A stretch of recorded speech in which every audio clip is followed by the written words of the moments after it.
Avant qu'on ne démarre ce charmant voyage, je tenais à signaler un événement exceptionnel. La vidéo des documents interdits s'est vue accoler une limite d'âge. Super vidéo au passage, j'en suis très fier, allez la voir si ce n'est pas déjà fait. C'est du fait le dupe de Wish, mais le sujet est passionnant. Première fois en un an que cette chaîne subit une restriction de la part de la plateforme. Je peux donc officiellement affirmer que j'ai acquis le statut de youtubeur, maintenant que YouTube me met des bâtons dans les roues. Dans le cas présent, pour contenu violent ou choquant. Non pas pour la vidéo de l'homme tronçonneuse avec des images hyper gore absolument pas censurées, ni pour le manga inspiré d'un véritable incendie criminel, et encore moins pour le film où je répète environ 150 fois que c'est la fin du monde. Non non, pour 2 extraits en 360p de trifouillage des tripes d'un mannequin d'alien tout moche, dans une série que personne chez les moins de 30 ans ne connaît. Youhou!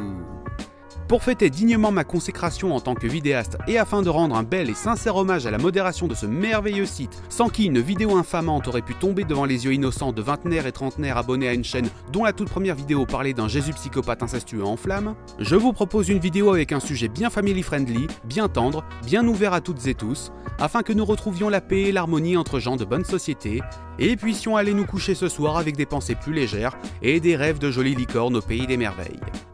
YouTube, cette vidéo, elle est pour toi. L'animation japonaise. La japanimation. Le premier contact de la jeunesse française avec le monde merveilleux de la pop culture venu de l'archipel. Tout d'abord perçue comme un objet mercantile pas cher et facile à programmer dans les années 80, elle passe d'objet de fascination à celui de mépris, et elle finit par devenir fin des années 90 un art légitime et reconnu par les institutions, et aujourd'hui, elle fait autant partie de notre patrimoine commun que le cinéma, le jeu vidéo ou les super-héros. C'est un vivier unique où se côtoient le cinéma d'auteur intergénérationnel et l'exploitation de licences, la poésie miyazakienne et les délires série B du Rotsuki Doji. Et si votre psy en a marre de vous voir revenir après chaque revisionnage d'Evangelion, 3 épisodes d'un animé d'Hiroyuki Imaishi et ça repart. Il y en a pour tous les goûts et toutes les couleurs. Vous n'aimez pas une série ou un créateur? Pas grave. Le médium possède tellement de variétés, de styles et de propositions uniques que vous n'avez qu'à vous pencher pour en ramasser 10 autres. Tout ce que ça demande, c'est un petit peu de curiosité. Et ça tombe bien car avec moi, de la curiosité, vous en aurez à revendre, au point de pouvoir en faire du dropshipping. Non, ne faites pas ça. En tout cas, j'avais très envie de vous parler d'animation sur cette chaîne, et j'ai voulu commencer par une valeur sûre. Un homme dont le nom a été éclipsé par le succès de ses propres œuvres, mais qui a laissé une empreinte indélébile sur son médium qui l'a porté à un point d'incandescence rare, à grands coups de monstres coupés en deux dans le sens de la longueur et de demoiselles en détresse fortement dénudées. Nous parlons aujourd'hui de Yoshiaki Kawajiri. Kawajiri naît en 1950 à Yokohama et se destine en premier lieu à une carrière de mangaka. Mais l'arrivée des premières séries animées japonaises dans son adolescence lui donne la passion du dessin en mouvement, si bien qu'après le lycée, il débute sa carrière d'animateur en 1968 chez Mushi Productions, studio aujourd'hui un peu tombé en désuétude, mais qui fut fondé à l'origine par Osamu Tezuka. Et si vous ne connaissez pas Osamu Tezuka, sachez qu'il est juste surnommé le dieu du manga dans son pays, et qu'avec Mushi, il a entre autres réalisé la toute première série animée de l'histoire du Japon, avec Astro Boy diffusée entre 63 et 66, production qui instaura les astuces employées par tous les studios d'animation japonais encore aujourd'hui, comme par exemple le fait de réduire le nombre d'images par seconde pour économiser du temps et de l'argent lors de la production des épisodes. Un mec pas très important quoi. Chez Mushi, Kawajiri travaille en sous-main sur quelques projets anecdotiques, mais à la première mort du studio en 72, il s'associe à quelques randoms avec lesquels il va cofonder à 4 mains le studio Madhouse. Alors, on pourrait dire beaucoup de choses sur Madhouse et sur son immense influence sur la pop culture nippone de ces 50 dernières années, mais pour vous donner une idée, j'ai la liste de leurs productions sous les yeux. Alors... Rémi sans famille, L'île au trésor, Loa Vegan, Trigun, Cardcaptor Sakura, Hajime no Ippo, le reboot d'Olive et Tom, Gunslinger Girl, Gungrave, Paranoia Agent, Beck, Nana, Black Lagoon, Death Note, Hunter x Hunter, No Game No Life, One Punch Man saison 1, Overlord, Free Ren. Niveau film c'est aussi Genji Hiroshima 1 et 2, Metropolis le film de Rintaro adapté de Tezuka produit par Otomo, Redline, quelques Mamoru Hosoda, à peu près tout ce qu'a fait Satoshi Kon et donc, vous l'aurez compris, toute la filmographie de Kawajiri. Tout ça pour vous dire que l'homme dont on parle aujourd'hui, c'est pas n'importe qui. Et que sa filmographie porte tout le poids d'un immense héritage classique qui a à son tour influencé de nombreux créateurs. C'est un total de 6 films répartis entre 1984 et 2007, plus 3 participations à des métrages anthologiques dont 2 nippo-américains, ainsi que la création de 4 séries OAV entre 87 et 91, sans parler d'une foule de scénarisations. 3 décennies d'une filmographie placée sous le signe du sang, de la chair et des ombres, où le vulgaire prend une place égale avec le poétique, et où l'exigence technique a toujours été le maître mot.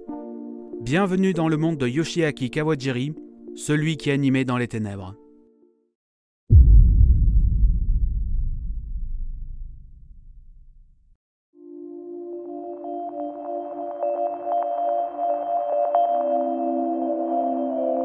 Commençons par le commencement.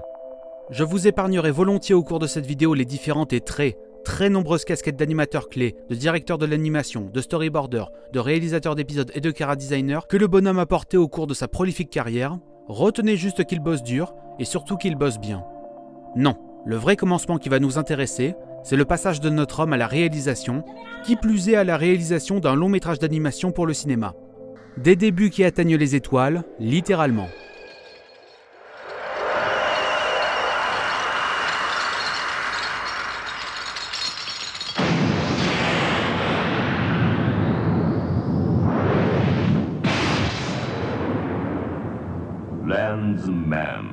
Lensman, co-réalisé avec Kazuyuki Hirokawa en 1984, est vaguement adapté d'une série de romans de science-fiction américaine des années 50. Nous sommes dans un space opéra, où la galaxie est menacée par le terrible Boscon, un empire du mal qui fait régner la terreur partout où il passe, et qui est combattu par la patrouille galactique. L'histoire nous fait suivre Kim, qui rêve de quitter sa vie de simple fermier sur une petite planète ordinaire, et voit l'aventure atterrir dans son champ sous la forme d'un vaisseau à la dérive, dont le seul survivant lui transmet le Lens, une énergie mystique extrêmement rare qui va faire de lui un Lensman, un gardien de l'équilibre entre le bien et le mal. C'est Star Wars. C'est totalement, définitivement et invariablement Star Wars.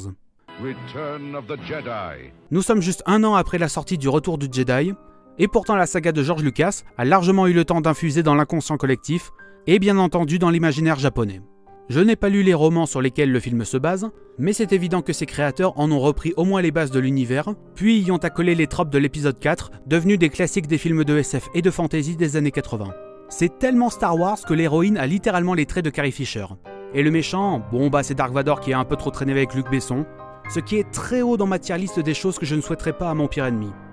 Alors, je suis un peu méchant, parce que même si le film recycle les codes instaurés par Star Wars, on sent quand même que Kawajiri et son comparse ont fait des efforts pour tracer leur propre voie. Déjà, scénaristiquement, c'est un film qui nous fait beaucoup voyager et qui propose quelques péripéties un peu cool, comme lorsque les héros sont aux prises avec une race d'escargots géants, on se croirait dans un épisode de Flash Gordon, c'est plutôt marrant. Et en plus, le film comporte des séquences en images de synthèse. On est tout juste 2 ans après Tron, et ce genre d'excentricité est loin d'être répandu. Les scènes ont été réalisées par le Japan Computer Graphics Lab, et même si ça a évidemment énormément vieilli, les moments qui mélangent 2D et 3D s'emboîtent plutôt bien ensemble. Il y a la volonté de repousser les limites techniques de l'animation au Japon, à une époque où celle-ci était encore très conservatrice. L'emploi de modèles 3D ne se démocratisera vraiment que dans les années 2000, faisant de Lensman un précurseur tout seul sur son trône. Pour le reste, on est sur du film d'aventure spatiale post-Star Wars tout ce qu'il y a de plus classique, pas mauvais du tout ou mal fait, mais pas non plus spécialement mémorable. Le scénario est par exemple assez décousu et a du mal à articuler correctement toutes ces péripéties entre elles. La partie avec les escargots dont je parlais plus tôt donne l'impression d'être décorrélée de tout le reste du film, comme si on avait tenté de condenser en un film d'1h40 une série de 4 OAV de 40 minutes chacun. Ça oblige à faire des coupes dans le scénario, et si c'est mal fait, ça donne une impression de rusher, et donc de sauter d'une intrigue à l'autre sans vrai lien. Heureusement, on a une production qui a du budget, donc l'animation 2D est plutôt de bonne facture. On a même des séquences un peu avant-gardistes, salut Akira. C'est donc une petite production d'aventure sympathique, mais sans plus. Et surtout, pour Kawajiri, c'est un projet de commande. Il n'est qu'un simple exécutant qui n'a pas la place pour transmettre sa vision personnelle. Alors attention, Kawajiri n'est pas un auteur au sens où on l'entendrait pour par exemple Miyazaki. Contrairement au maître de Ghibli, il ne cherche pas à imposer une vision très marquée. Il y a des thèmes et des motifs qui parcourent son œuvre, mais c'est plus un artisan avec ses petits gimmicks plutôt qu'une forte personnalité. Il apporte sa patte et son expertise à ses projets, mais il est surtout là pour bien faire son job. Et on va le voir plus tard, oh oui, il le fait bien. Suite à cette première expérience pas assez aboutie pour marquer les esprits, Kawajiri s'en ira travailler en solo sur son projet personnel, le film qui va le faire remarquer par le plus grand nombre et immédiatement imposer son nom comme une valeur sûre de l'animation, Wicked City.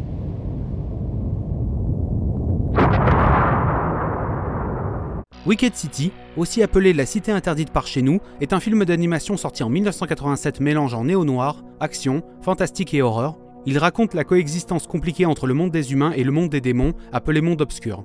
Taki est un garde noir, un agent d'élite spécialement entraîné pour lutter contre les incursions démoniaques dans la ville de Tokyo, et il est chargé d'assurer la protection du docteur Maillard censé signer l'accord de paix entre les deux mondes, accompagné dans cette tâche par Makie, une démone à visage humain. On change radicalement d'ambiance par rapport au monde coloré de Lensman, puisque Wicked City s'inscrit dans une période très particulière de l'histoire de l'animation japonaise, à savoir les films OAV ultra-violents et sexuels alliant cyberpunk et dark fantasy, où de braves humains ou cyborgs affrontent des entités démoniaques libidineuses ou des cybers-abominations sanguinaires dans des décorums urbains japonais sur fond de city-pop. Une période magique s'étant emparée des écrans entre la seconde moitié des années 80 et la fin des années 90, autant motivée par l'arrivée d'œuvres matures et ultra-violentes sur le marché, que par la montée du pessimisme dans les consciences de toutes les strates de la société suite à l'éclatement de la bulle spéculative japonaise et à une série de crises politiques, économiques, environnementales et criminelles qui ont marqué en profondeur la population. Voyez un peu cette période comme l'équivalent japonais du Dark Age des comics américains, la gueule de bois après la fête. Ah merde, j'ai parlé politique dans une vidéo d'analyse de fiction. Les gens vont croire que l'art et les artistes ont des choses à dire sur le monde qui nous entoure. Vite vite, mettez un truc gore à l'écran pour qu'ils oublient tout. Merci. Bref, Wicked City est un film culte et emblématique de cette période complexe de l'histoire de l'animation. C'est le parfait cocktail d'action, de gore et d'érotisme que le public recherchait dans les productions animées pour adultes, à la fois très ancré dans les codes du cinéma américain, salut The Thing, et guidé par la liberté de ton typiquement japonaise. C'est donc violent, c'est rempli de créatures chimériques évoquant autant les yokai que les séries B d'horreur, et ça flatte les bas instincts du public masculin avec du cul. Alors, vous avez pas besoin de moi pour savoir que les japonais sont historiquement moins coincés que nous à ce niveau-là, et là ça se lâche tellement qu'on frise le hentai par instant, même si honnêtement c'est vraiment pas aussi abusé qu'Urotsuki Doji, qui restera pour toujours le symbole de ce Japon fripon de fin de millénaire. Les allergiques aux scènes de sexe au cinéma feront 4 dames de Quink d'affilée, les autres prendront le temps d'apprécier une œuvre qu'on ne peut pas réduire à des critères aussi basiques. Après, si on veut faire preuve d'honnêteté, il faut reconnaître que les années 80 n'étaient pas tendres niveau représentation de la femme, où l'on sent une volonté de sortir de certains stéréotypes datés sans y parvenir entièrement. C'est le cas de Makie, l'autre personnage principal du film, qui est à la fois représentée comme une femme forte qui ne se laisse pas dépasser par ses émotions et qu'on place à égalité avec son homologue masculin, et qui dans le même temps est réduite à un objet de plaisir et à une demoiselle en détresse, dont la finalité est de découvrir sa maternité pour s'accomplir en tant que femme. Bon après c'est le Japon des années 80, fallait pas s'attendre à un miracle. En tout cas Wicked City est le métrage qui a imposé le nom de Kawajiri comme une valeur sûre. Car au-delà de son scénario prétexte qui a de sacrées incohérences et de l'extrême violence très racoleuse, nous sommes face à un film qui a de la gueule. Il impose le style visuel de Kawajiri avec ses chara-design masculins très bonhomme et ses femmes tout en finesse et en sensualité. Il y a un soin tout particulier accordé à l'ambiance néo-noire. Nous sommes véritablement plongés dans ce Tokyo nocturne où les lumières des néons et les ténèbres du monde obscur se côtoient, ce qui visuellement se traduit par l'usage de couleurs fortes et par un jeu de clair-obscur très marqué, donnant au combat du film un aspect presque déconnecté du réel, comme si la rationalité de notre monde se retrouvait momentanément mise à mal par l'incursion du surnaturel. D'ailleurs pour l'anecdote, ces scènes de couleurs uniformes étaient en fait une contrainte technique de l'époque. 200-300とかそのくらいだったと思うんですけど、僕が幼獣の時にやったマットの色数なんていうのは本当にもう40、50っていうレベルじゃなかったかな。一番数が多いのがブルーだ。でフィルムに一番、フィルムが感度よく見えるのがブルーだった。それでブルーを多用したっていうことがあります。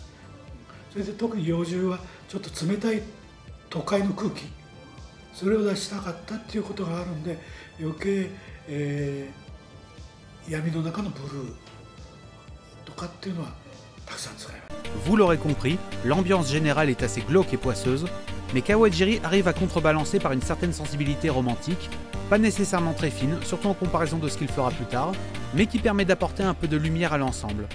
Chez Kawajiri, les personnages ne sont pas des sacs de chair tout juste bons à se faire étriper et baiser dans tous les sens, ce sont des individus sensibles qui ne demandent qu'à avoir un peu de paix dans ce monde de brutes. Et c'est parce que le réalisateur montre qu'il est attaché au personnage que, à défaut de transformer son film en grand récit shakespearien, il nous permet de rentrer dans son histoire et nous donne envie d'avoir une fin heureuse. D'ailleurs pour conclure, n'hésitez pas à donner sa chance à la VF. Le vieux magicien pervers doublé par le professeur Tournesol, il fallait oser quand même. Vous n'avez pas le droit de faire ça! Et vous, vous êtes très grossier. Grossier, quoi? Mais je voulais simplement vérifier la qualité de la marchandise! On notera la même année la participation du réalisateur au film anthologique Manier Manier les histoires du labyrinthe, aux côtés de Rintaro et Katsuhiro Otomo. Je répète, Rintaro, Katsuhiro Otomo. C'est un peu la sainte trinité de DC Comics, mais version animation japonaise des 80s. Le segment de Kawajiri me fait penser à Gunm et à son petit spin-off Ashman, avec ce champion de rallye automobile du futur qui veut à tout prix gagner sa course, quitte à totalement s'annihiler psychiquement et surtout physiquement. Le second segment fait du pur automo, à savoir de la satire politique sur un chantier de construction entièrement géré par des robots qui échappent à leurs créateurs et qui vont aboutir à un bordel cyberpunk incontrôlable, enfin bref, vous avez tous vu Akira. Le segment de Rintaro, quant à lui, est un peu le fantasme de n'importe quel animateur. Vu que c'est surréaliste, pas besoin de s'emmerder avec les lois de la physique ou des proportions, ça jongle d'une idée visuelle à une autre, il y a des fulgurances animées qui me rendent dingue, c'est de loin le meilleur segment du film, je vous recommande.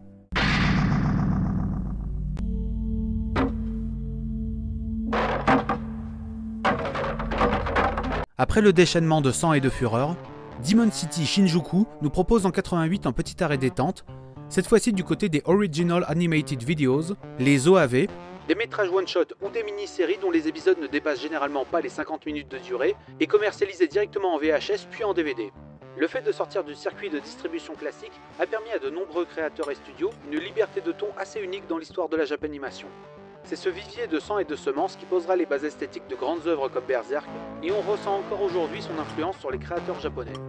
Avec son histoire d'un jeune homme qui doit reprendre la mission de son père et protéger la terre d'un méchant sorcier qui a ravagé la ville de Shinjuku et en a fait le No Man's Land d'Akira, Kawajiri vise clairement un plus large public, avec des scènes d'action à foison et des méchants démons avec des super pouvoirs, mais cette fois sans violence excessive ni scène de sexe. A nouveau, en termes d'ambiance, de mise en scène, de couleurs et d'animation, on est sur du très haut niveau. De toute façon, le visuel est toujours la dernière chose qu'on pourrait reprocher à Kawajiri, car tous ces films bénéficient d'une qualité de production remarquable. Le film est super divertissant, étant même un peu vers l'horreur, lors d'un passage qui évoque en sous-texte Hiroshima, mais peut-être parce qu'il n'est pas aussi radical que Wicked City et propose un récit plus convenu, il a bien moins marqué les esprits. Mais ça reste un bon petit moment quand même. Et un chien bicéphale, qu'est-ce qu'il vous faut de plus ?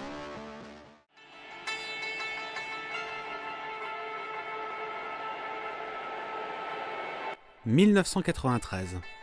Une date importante pour la carrière de Kawajiri, car c'est cette année-là qu'il va réaliser son métrage le plus connu et apprécié, œuvre culte de toute une génération de quarantenaires qui ont été les premiers à vivre la fameuse expérience manga, et film qui, en seulement 2 mots, charrie tout un imaginaire de pop culture et déchaîne toutes les passions, Ninja Scroll. Aussi appelé Jubei Ninpucho en version originale, en hommage au Ninpocho, une série de nouvelles de l'auteur Futaro Yamada mettant en scène des ninjas. Le film raconte l'histoire de Jubei, un ronin solitaire embarqué bien malgré lui dans la lutte contre un groupe de ninjas maléfiques surnommés les 8 démons de Kimon, aux côtés d'un vieux ninja roublard et de la meuf de service. Mais aurait-il un passé commun avec le mystérieux chef des 8 démons ? On est à nouveau sur ce cocktail d'action, de violence et d'érotisme qui a fait le succès de Kawajiri, mais cette fois-ci plus maîtrisé. Le film nous plonge dans un contexte historique réel, à savoir le règne des Tokugawa à la tête du gouvernement du Japon après le renversement des Toyotomi, qui permit l'instauration d'un nouveau shogunat et l'avènement de l'ère Edo au début du XVIIe siècle. Un contexte réaliste contrebalancé par de purs éléments fantastiques, les fameux 8 démons étant finalement plus des personnages qu'on croirait sortis d'un JRPG ou d'un jeu de baston que d'un manuel d'histoire. Ce mélange n'est d'ailleurs pas sans me rappeler Kenshin le Vagabond, qui plaçait dans un contexte de Japon dans un tournant de son histoire, des éléments de pop culture fantaisiste.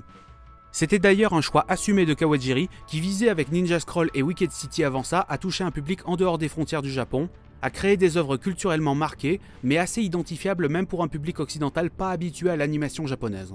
Bref, voilà un divertissement efficace, bien rythmé, et encore une fois servi par une animation de haute volée. Ça tient autant à la fluidité des mouvements qu'à l'impressionnant niveau de détail des images qui reste constant.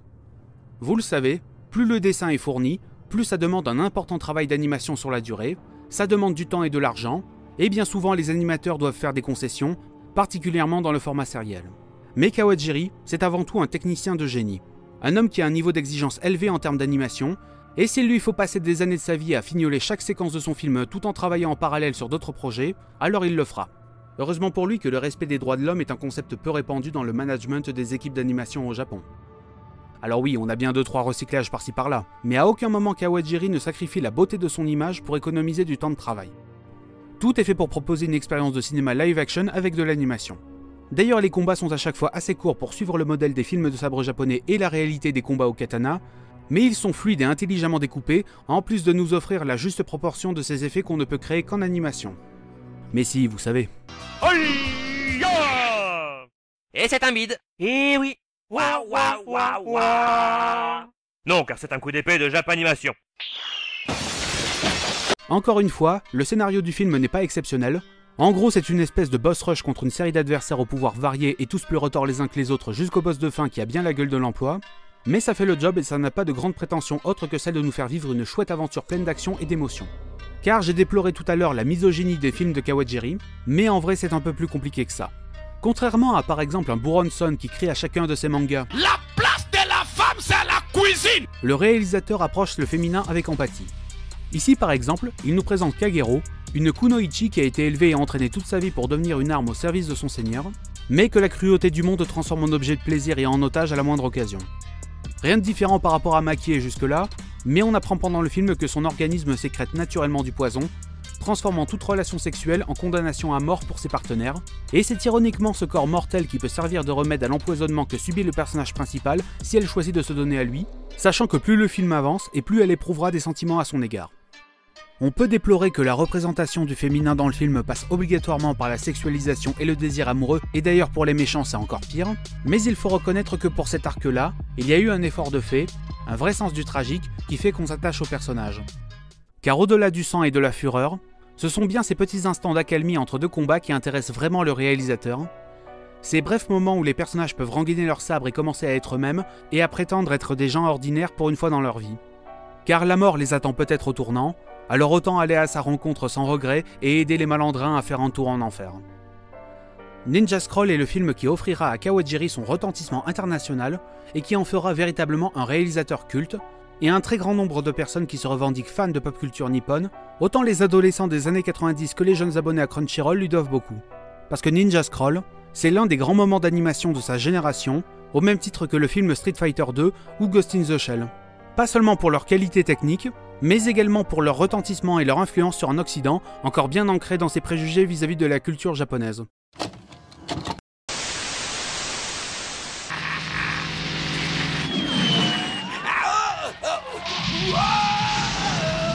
Ça, c'est le Akira Slide.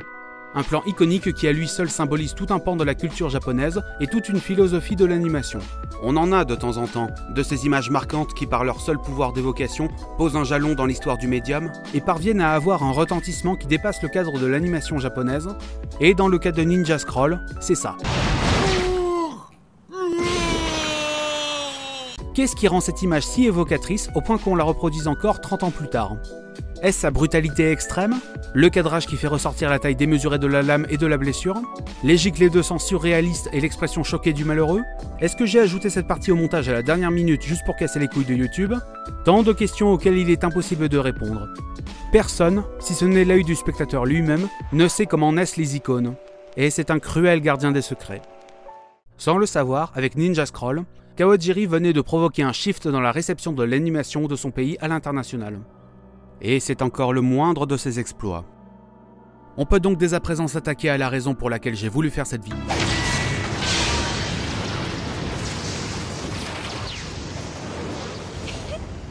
Et oui, parce que la carrière de Kawajiri, ça n'est pas que du cinéma. Déjà, il a scénarisé la plupart de ses films et quelques séries, mais surtout, c'est un créateur d'OAV.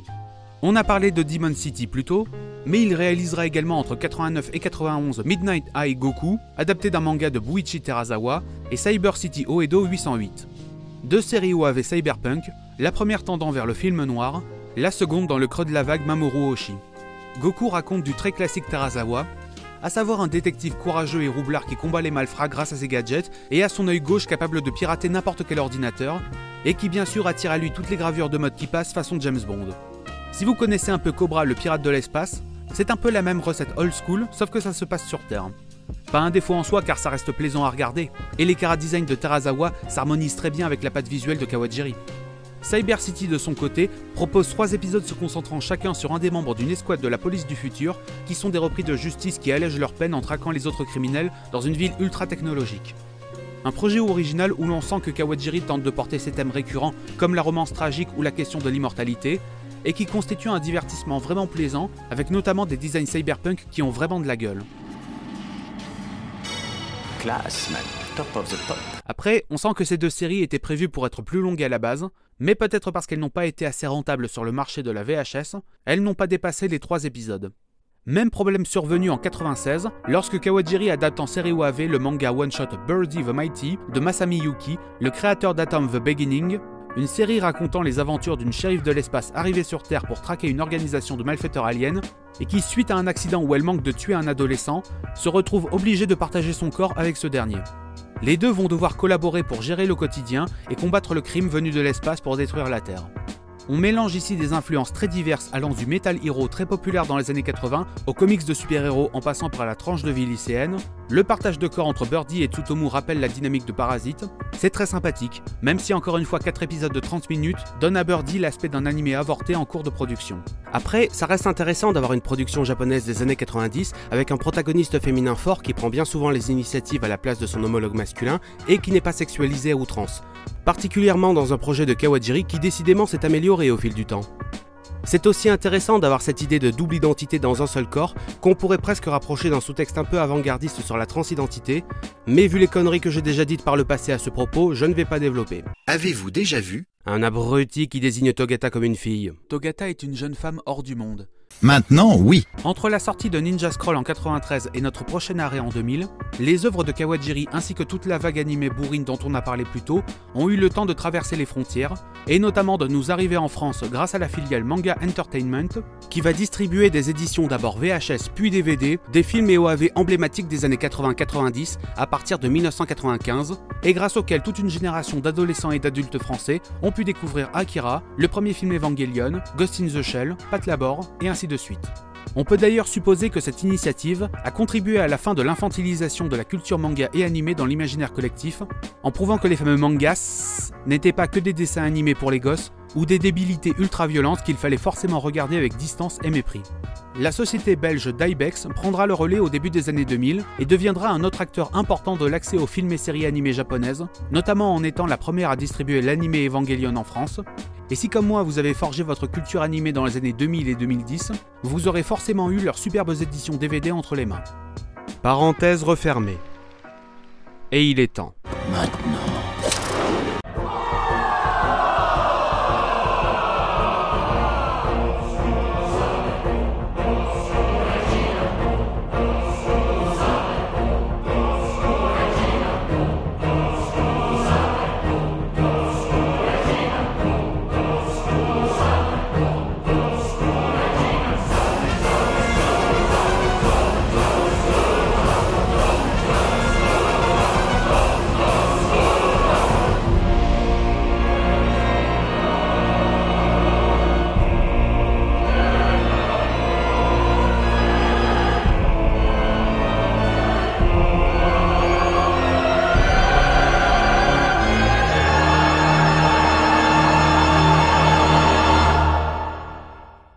Si Ninja Scroll était le film culte de Kawajiri, son œuvre la plus commentée et appréciée qui en a fait une superstar, alors Vampire Hunter dit Bloodlust est son chef-d'œuvre. Adapté d'une série de romans de l'auteur Hiroyuki Kikuchi, le film se déroule dans un monde post-apocalyptique où les vampires et les mutants dominent et tourmentent les humains, mais sont en voie d'extinction.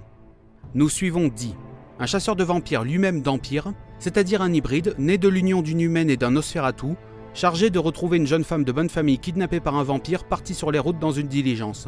Dee et une bande de chasseurs humains concurrents, les frères Marcus, démarrent la traque, mais vont découvrir sur leur chemin que la frontière entre les humains et les monstres est plus ténue qu'il n'y paraît. Vampire Hunter dit Bloodlust est un chef-d'œuvre. Je l'ai déjà dit et j'en remets volontiers une couche. Pour être tout à fait transparent, cette vidéo n'est qu'un immense prétexte pour ne parler que de ce film en particulier et pour vous inciter à le découvrir le plus rapidement possible. Cette année est le 25e anniversaire du film, sortons-le de son cercueil et rendons-lui donc le meilleur hommage possible. Bloodlust est loin d'être la première adaptation d'une œuvre de Kikuchi par Kawajiri, puisqu'on doit au même écrivain les romans Demon City et Wicked City, ainsi qu'une histoire courte appelée A Wind Named Amnesia, dont l'adaptation en film animé a été scénarisée par Kawajiri. Le destin de ces deux hommes était lié bien avant Bloodlust. Leur ultime rencontre au balbutiement de l'an 2000 était une évidence comme l'animation japonaise n'en avait jamais connue. D'ailleurs, Bloodlust est la seconde adaptation en film des romans, après une première tentative en 1985 par Toyo Ashida, aujourd'hui plutôt connu pour le long métrage Ken le Survivant. Et si le film a ses fans et quelques qualités, il faut avouer que l'animation a pris un gros coup de vieux, et que transformer les chara-design du roman d'origine pour les rendre les plus génériques possibles n'était pas forcément une bonne idée. Les deux personnages féminins principaux, par exemple, ont ce design de poupon typique des shoujo des années 80, à 1000 lieues des incroyables illustrations des romans réalisées par Yoshitaka Amano, le légendaire artiste qui a fait les grandes heures de Final Fantasy, et assuré la direction artistique de l'œuvre de l'ange de Mamoru Oshii, que je vous ordonne de regarder sur le champ au lieu de perdre du temps sur YouTube. Il a même illustré un formidable chapitre du Sandman de Neil Gaiman. Amano s'est fait une spécialité des peintures éthérées, à la frontière de l'onirique, où les humains se confondent avec des fantômes. Un style parfait pour illustrer les personnages d'un monde hors du temps après l'apocalypse, où la race des vampires est en voie d'extinction et où l'humanité se reconstruit petit à petit, et que Toyo Ashida, malgré une évidente bonne volonté, n'arrive pas du tout à capter. D'ailleurs, a priori, Kikuchi lui-même trouve le film un peu cheap. On est d'accord qu'il ne faut pas toujours écouter ce que les auteurs ont à dire sur les adaptations de leurs œuvres, surtout quand ils y participent, mais là, difficile de lui donner tort. Qu'est-ce que tu crois? Qu'un simple dampil peut m'effrayer? Cela aura pris 15 ans, mais la saga retrouve sa place sur grand écran pour le nouveau millénaire. La même année que Gladiator, Battle Royale ou encore Incassable, et sort d'ailleurs au Japon le 31 octobre. L'alignement des astres, je vous dis. L'univers de Vampire Hunter D est un monde post-apocalyptique qui a remis les compteurs à zéro et a l'air de se dérouler au 19e siècle, mais où subsistent des artefacts de l'ancien monde comme des chevaux mécaniques, ainsi que des créatures mutantes, sans doute nées des radiations de la guerre nucléaire. Kikuchi construit un monde post-apocalyptique, dont la nouvelle mythologie finit par renouer avec ses origines plus classiques. C'est ainsi que l'histoire du film prend le modèle du conte, avec un chevalier noir parti délivrer une princesse des griffes d'un monstre, et qui va croiser sur sa route d'autres créatures renvoyant à des figures mythiques. Loups-garous, dryades, reines sanglantes. À ce titre, toute l'imagerie autour des vampires s'inspire directement des itérations classiques de Dracula. Et vu que la saga romanesque a débuté en 1983, je me demande dans quelle mesure elle a pu inspirer la direction artistique de Castlevania Symphony of the Night. Les chara-designs d'Ayami Kojima ressemblent à s'y méprendre à ceux d'Amano. C'est une œuvre unique à bien des égards, qui nécessite donc un soin tout particulier quand il s'agit de l'adapter, qui plus est dans un médium aussi visuel que l'animation. À ce niveau-là, Bloodlust se montre bien plus fidèle à son écrin de base que le film de 85, sans pour autant renier la patte de Kawajiri. Tous les personnages du film suintent la classe par tous les pores, avec des costumes riches en détails, des faciès burinés et expressifs, des voix sublimes, aussi bien en VO qu'en VF d'ailleurs. Et je pense qu'on tient là le film de Kawajiri à l'animation la plus folle et la plus travaillée, celle qui nous offre baffe après baffe pour le simple plaisir de nos mirettes.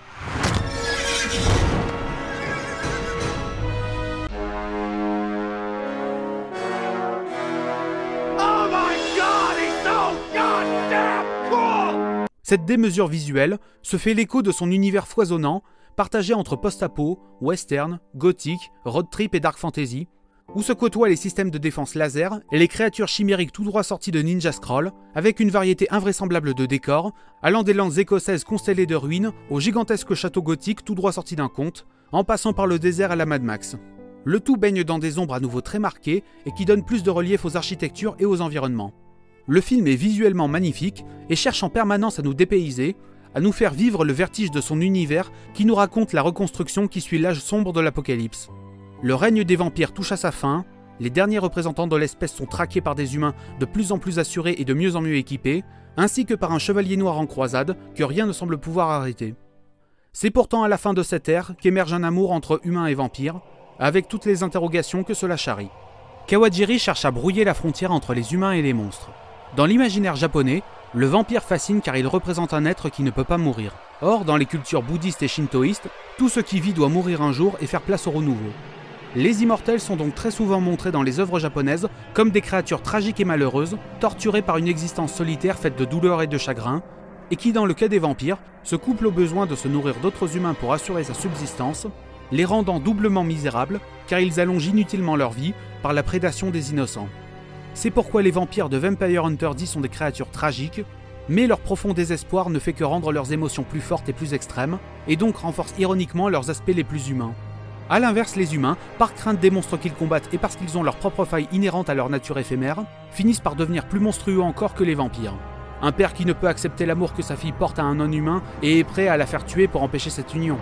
Une bande de villageois ingrats traitant leur bienfaiteur comme un vampire de plus. Des chasseurs plus cruels et bestiaux que les sbires du méchant qui eux font preuve d'honneur et de droiture.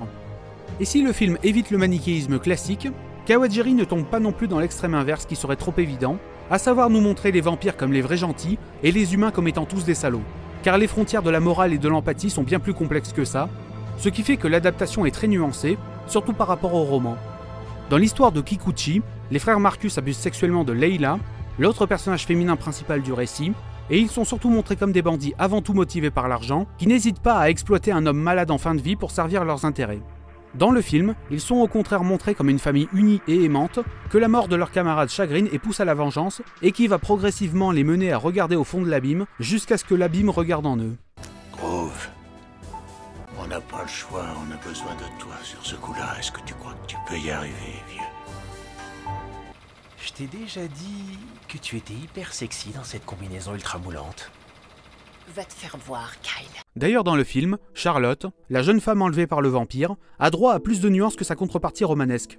Car là où Kikuchi l'écrit comme la classique demoiselle en détresse au bras de son chevalier servant au long croc, qui pourtant est terrifiée à l'idée de devenir elle-même une vampire, Kawajiri la rend plus forte et maîtresse de son destin, consciente que son amour interdit en fait désormais un monstre aux yeux de ses semblables, et impliquant dans cette version qu'elle veut rejoindre de son plein gré son amant dans l'immortalité, chose que ce dernier refuse, voyant sa condition de vampire comme une torture.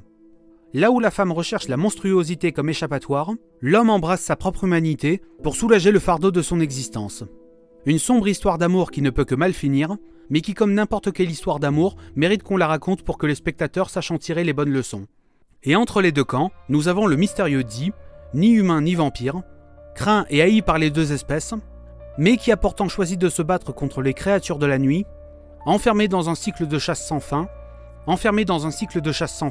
qu'il a progressivement déconnecté de sa propre humanité et changé en un tueur froid et mécanique, au point que lorsque survient un possible pont entre humain et vampire, la même romance qu'il a vu naître, il souhaite la détruire comme si elle n'était qu'un contrat de plus. C'est au contact de Leila, devenue chasseuse après que ses parents aient tous les deux été tués à cause des vampires, qu'il entamera sa réconciliation avec sa part d'humanité. Les deux personnages ont la même fonction de chasseur, mais Dee est un marginal qui ne peut pas avoir d'existence tranquille à cause de sa nature de métisse, là où Leila a toujours le choix de renoncer au chemin de la haine. L'un comme l'autre ont subi la violence et la cruauté du monde et pensent qu'ils n'ont pas d'autre choix que de lutter contre lui, sans se rendre forcément compte qu'ils entretiennent en réalité cette cruauté en devenant exactement comme ceux qu'ils traquent.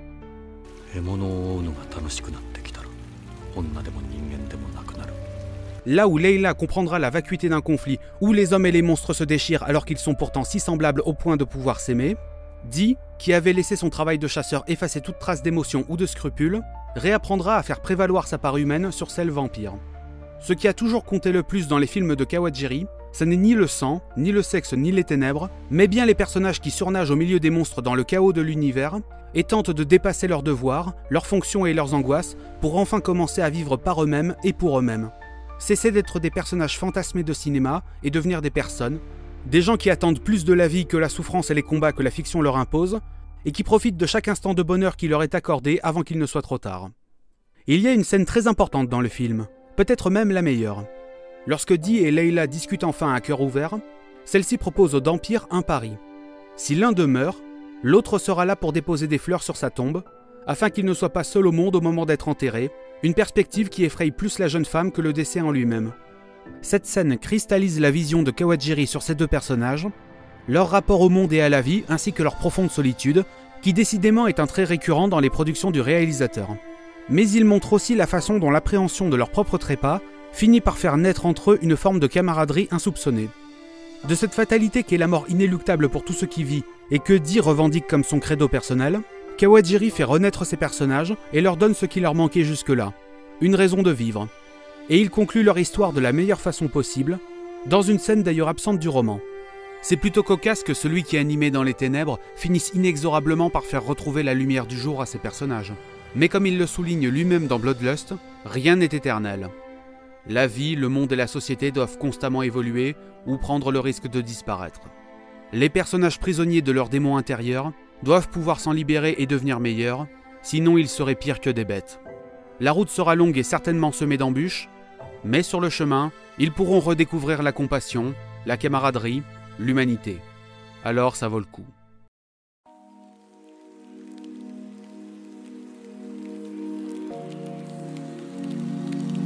Après ce grand fait d'armes, Kawajiri se fera plus discret au cinéma, mais il nous reviendra en 2003 et 2008 avec deux nouvelles participations à des films anthologiques, fruits de deux collaborations nippo-américaines.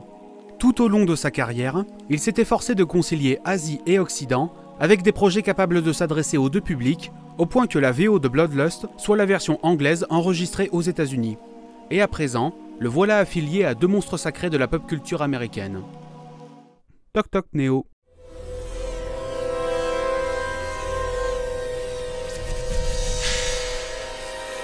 Le premier Matrix est sorti en 1999 et son impact sur la culture populaire et l'imaginaire collectif se ressent encore 25 ans après.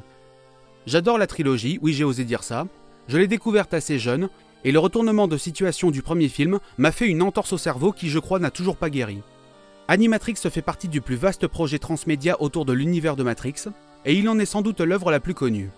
Il faut dire qu'il représente un moment un peu unique dans l'histoire du cinéma, en rassemblant autour du film le plus influent de ce début de millénaire, la fine fleur de l'animation japonaise de son temps. Shinichiro Watanabe qui sortait tout juste du film Cowboy Bebop, Takeshi Koike dont le grand fait d'armes s'appelle Redline, Koji Morimoto, un complice de longue date de Kazuhiro Otomo qui a fait Mind Game, un coréen, Peter Chung, créateur d'Iron Flux, et évidemment Kawajiri. Ah oui, et il y a le quota américain au milieu pour faire plaisir aux blancs. Tous ces créateurs passionnés et passionnants nous proposent des courts-métrages qui explorent l'univers de Matrix avec des styles visuels variés, n'hésitant pas à partir dans la CGI, le noir et blanc ou la rotoscopie, et exploitant différents registres, de la chronique historique quasi-documentaire au film noir en passant par le thriller paranoïaque, le tout au service d'histoires tantôt intimes, tantôt épiques, ce qui donne l'impression que chacun a pu s'approprier les codes de la licence des sœurs Wachowski et en faire une part intégrante de sa propre filmographie. Bien sûr, si chaque segment a ses qualités aussi bien visuelles que thématiques, ils ne se valent pas tous, et beaucoup souffrent d'un même problème, l'image de synthèse.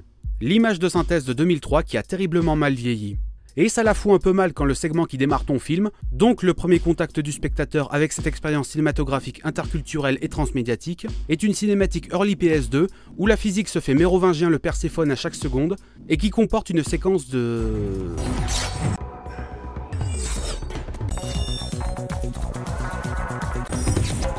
combat striptease un peu beaucoup malaisante. Et ça la fout encore plus mal quand le court-métrage en question est d'ailleurs celui qui dresse le plus de ponts avec la saga d'origine. C'est pour ça que je suis contre les quotas d'américains blancs dans les films. Ça fait joli, ça montre qu'on est moderne et progressiste et tout, mais derrière ça en branle pas une.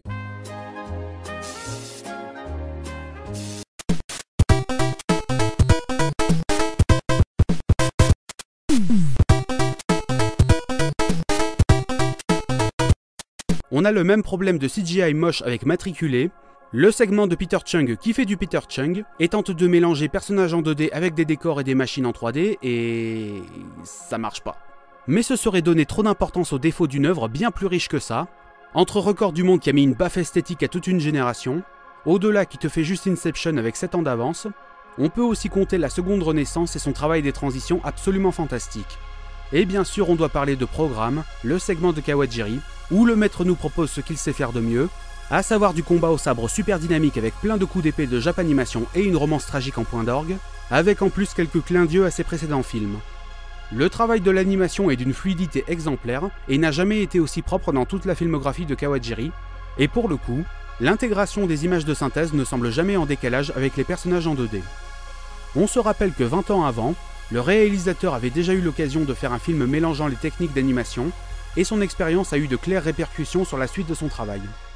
Ça se vérifie avec Batman Gotham Knight, projet de 2008 scénarisé par quelques grands noms du comics, et réalisé par plusieurs studios d'animation nippons, et qui nous propose des revisites de l'univers de Batman, avec des styles graphiques assez inédits pour le personnage, notamment le tout premier chapeauté par le réalisateur de Mutafukaz. Ça ne réinvente pas la roue du Chevalier Noir, ce sont même des histoires très classiques pour quiconque a déjà ouvert un comics de Batman, ou même joué au jeu Arkham. Sir, give me your hand. I can't. Mais bon, si vous êtes curieux d'entendre la voix japonaise de Batman, ou d'avoir Light Yagami dans le rôle de Bruce Wayne, allez-y. Il n'a pas été crédité pour ça, mais c'est bien Kawajiri qui a réalisé le tout dernier segment, qui est basiquement un combat entre Batman et Deadshot. C'est très beau à regarder et c'est divertissant, mais ça ne va pas plus loin que ça. Limite j'aurais été intéressé de voir Catwoman dans ce segment. Vu que Kawajiri aime les romances, ça aurait vraiment pu être très sympa. Mais baiser, putain! Mais là c'est juste du fantasme, alors on va pas épiloguer. À ce stade de la vidéo, on approche de la fin de carrière, et on peut commencer à se demander si Kawajiri, pourtant au sommet de son art d'un point de vue animation, ne commence pas à se répéter et à s'enfermer dans les projets sans risque. Après tout, il ne serait ni le premier créateur ni le dernier à tomber dans la routine d'une formule qui a fait ses preuves. Highlander Soif de vengeance, sorti en 2007, nous donne un élément de réponse. C'est un film d'animation dérivé de la licence Highlander. Donc des immortels qui se battent entre eux au fil des siècles et il ne peut en rester qu'un qui gagnera une mystérieuse récompense. Avec un concept comme ça, tu peux théoriquement imaginer des dizaines d'histoires différentes se déroulant dans plein de pays et sur des échelles de temps extrêmement larges. Et comme le ressort d'action principal est le combat à l'épée, on comprend ce qui a pu intéresser Kawajiri dans ce projet, en plus du thème de l'immortalité. Et c'est d'ailleurs le retour à la co-réalisation pour lui, près de 25 ans après Lensman. La boucle est bouclée. Soif de vengeance est le dernier film de la licence Highlander actuellement sorti, mais pas le premier projet animé, puisqu'on avait déjà eu une série franco-canadienne en 94 qui a... donné un épisode de JDG. Seb, ça va? Oui. Soif de vengeance est d'ailleurs une coproduction entre Madhouse et le studio hongkongais Imagi Animation, spécialisé dans la 3D et qui... a pas fait grand chose et est mort et enterré en 2010. Ah si, ils ont fait le film américain Astro Boy. Bon, il pue la merde, mais c'était histoire de reboucler avec Mushi Productions qui avait produit l'animé d'origine. Et comme on avait aussi bouclé avec Lensman, je me suis dit que... Je sais, tout le monde s'en branle. Bref, Soif de vengeance raconte... Qu'est-ce que je fais de ma vie? Bref, Soif de vengeance raconte l'histoire de Colin MacLeod, guerrier écossais du 1er siècle avant Jésus-Christ, qui verra toute sa tribu ainsi que sa femme exterminée par les Romains, et il découvrira que lui et le responsable de l'attaque, le général Marcus, sont des immortels. Du coup, vengeance, il ne peut en rester qu'un, et ça se tape dessus à travers les siècles jusque dans le futur après l'apocalypse. Si vous avez vu le premier Highlander avec Christophe Lambert, bon déjà vous avez du goût, mais surtout vous devinez la structure du film qui n'est guère surprenante dans ce qu'il raconte, et où Kawajiri ne fait que recycler les thématiques qu'il a abordées durant toute sa carrière. Je veux dire, la relation entre le héros et le méchant est littéralement la même que dans Ninja Scroll, et ils ont quasiment la même gueule. Du coup, on a un film de SF et d'action pas désagréable à regarder vu que les combats à l'épée sont bien, mais il n'apporte rien de particulier ni à la licence Highlander ni à la filmographie de Kawajiri, excepté que le mélange 2D 3D fonctionne à nouveau très bien. Est-ce que c'est sa participation à Animatrix qui a enfermé le réalisateur dans la case des films dérivés de licence aux yeux des Américains? Est-ce que l'homme n'a plus la motivation pour se lancer dans un projet d'envergure, lui qui à ce moment-là s'approche doucement de la soixantaine? Ou bien a-t-il jugé n'avoir plus rien à apporter au monde de l'animation après 25 ans de bons et loyaux services? Ma théorie personnelle est que ce qui se tapit dans la pénombre n'est pas fait pour s'exposer à la lumière du jour. Kawajiri, qui jusque-là était cet artisan talentueux salué par ses pairs et une niche de spectateurs qui l'identifiaient, est devenu une personnalité installée et reconnue, à laquelle on confie des projets visant ce fameux grand public dont personne ne peut prévoir à l'avance les goûts ou les attentes, et qui se fait finalement bouffer par la machinerie du divertissement de masse. En un mot, Kawajiri est devenu mainstream. Il y en a qui sont faits pour ça et qui s'en tirent bien, lui ne s'en est pas tiré.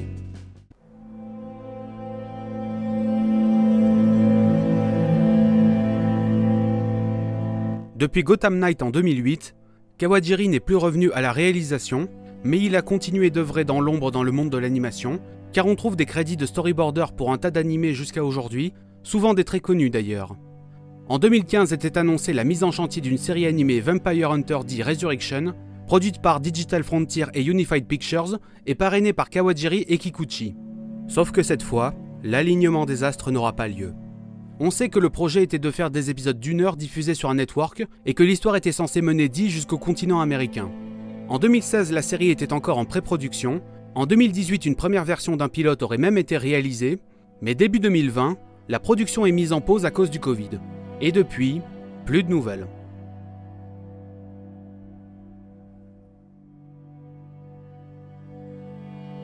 Et oui, contrairement à certains qui ont eu droit à un dernier coup d'éclat avant de terminer leur carrière, celle de Kawajiri a dépéri à petit feu, sans pour autant que son nom tombe dans l'oubli.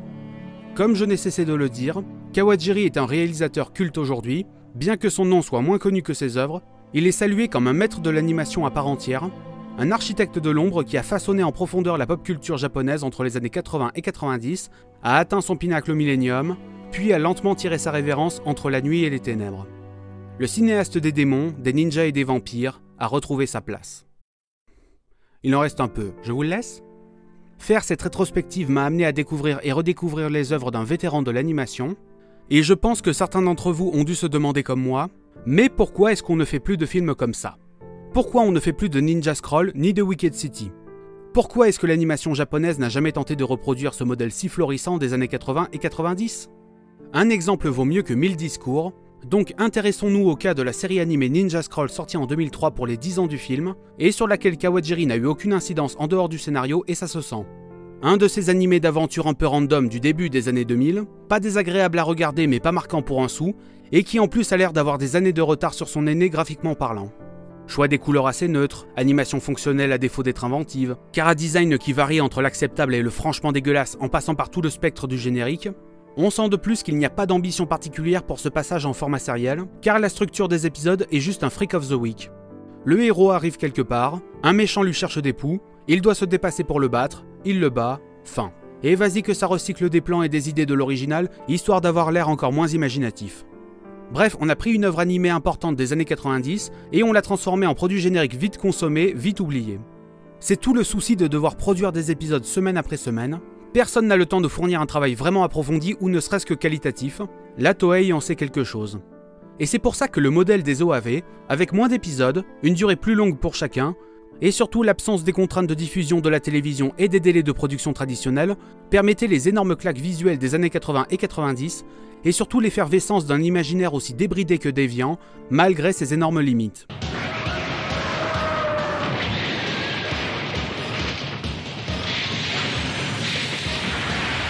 Parce que oui, même si c'était une époque florissante dont l'apport à la culture japonaise n'est pas négligeable, c'était aussi des histoires plus focalisées sur la violence et le sexe que sur des scénarios vraiment profonds, et puis au niveau des thématiques, c'était soit de la dark fantasy urbaine, soit du cyberpunk, ce qui fait que beaucoup d'OAV ou de films semblaient copier les uns sur les autres. Sans compter des histoires souvent en relents conservateurs et misogynes, mais bon, qui ça intéresse le respect de la femme dans les œuvres culturelles? Même s'il y a évidemment des qualités dans ce mauvais goût assumé, et qu'on ne va certainement pas s'interdire de continuer de regarder et d'apprécier ces films sous prétexte que l'époque a changé, on peut admettre que certaines choses feraient mieux de rester dans le passé. De la même manière que personne, à part quelques fous du bus, n'a envie de voir l'idéologie réganienne revenir contaminer le cinéma d'action américain, peut-être qu'on peut laisser les scènes de viol et les discours masculins à 3 francs au grenier. Par contre, gardons l'ultra-violence. Ça fait toujours plaisir. Avec le temps, le mode de consommation des œuvres animées a changé, les exigences du public aussi. La quantité de séries et de films produits tous les ans a drastiquement augmenté, donc fatalement le soin alloué à la production a été dilué dans la masse, et puis les technologies ont aussi évolué. L'ajout du travail par ordinateur a permis de plus en plus de folie, jusqu'à des animés qui vont dans la surenchère de spectaculaire à la moindre occasion, mais qui ne recherchent plus l'organique, la brutalité et l'outrance des productions de jadis. Et par certains côtés, c'est pas plus mal. Évidemment, on ne demande pas à avoir un nouveau Ghost in the Shell ou un nouveau Ninja Scroll tous les ans, et l'animation japonaise n'a pas régressé en quoi que ce soit. Elle a juste muté sous une forme dans laquelle chacun est libre de s'y retrouver ou non, mais qui a tendance à privilégier la performance au détriment du sens. Pourquoi voir les personnages de Ninja Scroll ou de Wicked City se prendre des coups est aussi impactant? Pourquoi voir les personnages de Ninja Scroll ou de Wicked City se prendre des coups est aussi impactant? Parce que même lorsqu'elles sont grotesques et irréalistes, les animateurs s'efforcent à rendre leurs blessures détaillées et palpables. On pourrait presque ressentir la douleur nous-mêmes. Pourquoi au bout du 300e immeuble explosé dans Jujutsu Kaisen, on décroche, on met un like et on quitte la vidéo? Parce que c'est la même chose depuis 3 épisodes, et que de toute façon, toutes les autres séries à succès du moment font pareil dès que les 2 personnages trop cool de l'animé se tapent dessus. C'est juste pousser les potards un peu plus loin à chaque fois, ça divertit mais ça ne construit rien et surtout, ça banalise l'extraordinaire en le ramenant à une routine qui va se répéter épisode après épisode. Or, la bande dessinée et l'animation japonaise, c'est justement l'exergue de l'extraordinaire. C'est illuminer le quotidien d'une veine épique et surréaliste, c'est prendre le banal et le transcender. Quand tout devient extraordinaire et démesuré, où est la place pour rêver? On ne cherche plus à faire du beau, on veut du divertissant. On n'invente plus, on recycle. Ah, et au passage, si on pouvait faire enfermer les dégénérés qui upscale des séquences d'animation en 60 images par seconde pour un rendu absolument immonde, ça soulagerait mes ulcères. Bien sûr, on rentre là dans des questions qui dépassent largement le cadre de l'animation japonaise, et s'appliqueraient très bien à une certaine autre industrie encore plus malade et qui nie perpétuellement ses symptômes, mais je pense sincèrement qu'en se transformant, l'animation japonaise a perdu une partie de son âme. Elle s'est mise au même niveau que les autres médias de masse et a adopté leur régime industrialisé dans une fuite en avant permanente. Elle est devenue plus normale. Et quelle personne saine d'esprit voudrait qualifier l'animation japonaise de normale? Même si clairement tout n'est pas à garder de l'animation de nos pères et qu'à trop idéaliser le passé on finit par être aveugle à ce que l'art présent recèle de merveilles, il paraît bon parfois de s'attarder sur les œuvres d'antan comme celle de notre ami Kawajiri, afin d'avoir une vision plus large de ce qu'est la création artistique japonaise au-delà des gigantesques succès populaires de ces 10 dernières années et de la tendance générale à crier au chef-d'œuvre devant la moindre nouveauté. L'animation japonaise, c'est plus de 60 ans d'une histoire extrêmement riche influencée par les bouleversements de la société qui l'a vu naître, et elle s'est déployée en une incommensurable variété de formes, de vagues et de styles, qui ont petit à petit forgé son identité et surtout son unicité. La japanimation est un art à part entière que tous les autres pays envient et cherchent à imiter, et quelle que soit l'époque que vous explorez, vous trouverez toujours une œuvre à laquelle accrocher. Et si cette vidéo vous aura donné envie de vous intéresser à l'un de ces réalisateurs, alors mon travail aura porté ses fruits et c'est déjà pas si mal. Alors comme les personnages de ces films, laissez-vous happer par les ombres vivantes de Kawajiri et plongez dans l'abîme des humains et des monstres. Découvrez le monde du sabre et du sang, où même l'immortel ne peut pas espérer faire de vieux os, et où les affaires du cœur se règlent au prix des larmes. Épique et tragique, tribut de tout ce que la culture du soleil levant comporte d'excès et de raffinement. Un réalisateur unique, et un spectacle où toute lumière a fui, de peur de se faire couper en deux. Clair, obscur, trouble de rature, trouvera effet. Clair, obscur, bordé aux peintures, trouvera sans elle. Clair, obscur, trouble de rature, trouvera effet. Clair, obscur, bordé aux peintures, trouvera sans elle. Oh, clair, obscur, trouble, rature, clair, obscur, guardé aux peintures.